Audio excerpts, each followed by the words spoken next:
Good morning, class.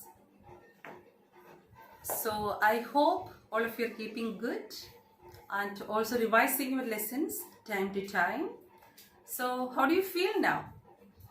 Good, I hope. Good. If it was in the class, I would get plenty of varieties of answers. Anyway, it's all gone now. So let us hope for the best that those normal days will come back soon to us so that we can have the face-to-face interaction. So pray to God daily so that we may come back to the normal life situations again. Okay, in science, you know that we are discussing the topic sorting out of materials. I explained to you what is the meaning sorting. Sorting means separating. And you know, if you look in your house itself, there are varieties of things which with your own current knowledge you are able to identify what is what can be used where, in which area, what can be used and what cannot be used. And when you put such a thinking or reasoning, it is on the basis of the properties of the materials. Properties means qualities, and on the basis of that only materials are classified. So as we have already discussed, classification or sorting is very important to make our study easier about something or to identify something. You know, in the school you all are classified into different classes according to on the basis of your age. So what is the need of that classification? So that teaching will be easy. Every work which is related to you will be done easily. Even your identification will be easy. So if a child's name like Ankita Chakrabarti of class 7D, if any parents comes and calls, immediately we can make out, go to 7D, look for Ankita Chakrabarti and call her out. So identification is very easy when children are classified into different sections. So that is one important reason how is sorting of materials important. Now I have two more properties to discuss with you today in this class. So the next property of the material that we have to discuss is the conductivity of heat. Okay, when you speak about the conductivity, it is a property of some materials to pass heat and electricity. Electricity part will be discussed by Miss Devjani, and I have in my topic only conduction of heat. There are certain materials which are able to conduct heat. For example, all metals. You know, various cooking utensils that your mother is using in the kitchen, all of them are metals, aluminum, copper. So such kind of metals are there. So all these metals conduct heat, and such materials are known as conductors of heat, and which do not pass heat through them are called non-conductors, yeah, insulators we can say. So insulators, so you know, most of the kitchen utensils like the frying pan, sauce pans, etc., all have a handle which is made up of a backlight. This black thing that you can see here, this is a backlight, and when the cooking is going on this part you can easily hold. If this backlight is not there, suppose you are trying to hold the spoon straight away on this metallic part, and if the things are hot you will get a burn, but that is not there. Your hand is well safe if there is a handle which is made up of backlight. So all the spoons here, they have backlights, and many other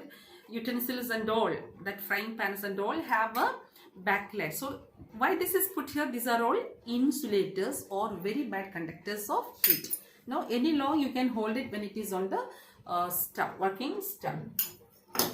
So you come to know many things are conductors. This part, if you think about this part which is made up of stainless steel, this is a very good conductor of heat. Then aluminum, then brass, copper, all these are conductors of heat.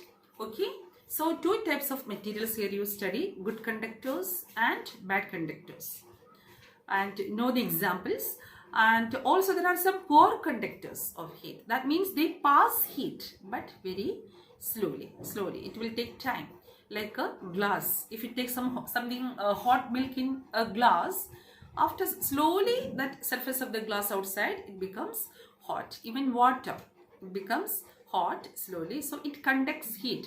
Actually, heating of water is done by another process, that is convection. You will study in class 7, but here we are speaking about how water can conduct heat. That's a it's a slow process. So water, glass, these are ceramics, all these are poor conductors of heat. Now children, the next topic is property. The next property we have to discuss is magnetism. Okay, there are certain things which can be attracted to a magnet. What is a magnet? In Hindi you say it as chumpak, you know. Okay, what is a magnet? Magnet is a material which can create a magnetic field, a kind of attraction in its surroundings. In the surrounding, a magnet is able to give its effect, a magnetic effect. So that is known as, that magnetic effect or magnetic power is known as magnetism. So certain things like iron, nickel, cobalt are attracted towards magnet. And that property, as such materials are called magnetic materials, and which are not attracted are called non-magnetic materials. For example, I have few pins here. Pins are inside, they have iron. So I am putting it in my hand. See, you can see here. All these pins are attracted towards the magnet. This magnet I pulled out from my headphone, old headphone, and you know there are many things in our house in which magnet is there. So I pulled out one from my headphone to show you. So you can see here these iron pins are attracted towards this magnet. So iron, nickel, cobalt, all these are magnetic materials which are attracted towards the magnet. So and you look here now, this paper, look here, this is plastic. You think it is it magnetic? No. So let me bring it near to this one. See, there is no attraction. So that means this is plastic, made of plastic. If it is rubber, so plastic, rubber, paper, glass, this kind of things are non-magnetic materials. They are never going to be attracted towards a magnet. So this is what I have to speak to you today. So the rest, a little more portion is there. That will be handled by the examiners. Okay children, I will be sending you the notes also. Please go through the notes and complete the notes in the copy. And also I have given some assignments. You will go through that. Okay then, good wishes. Stay home, stay safe, and please do pray to God daily. That thank God for everything, and also seek His blessings, that so that we may come back to our normal life quickly. Okay children, bye.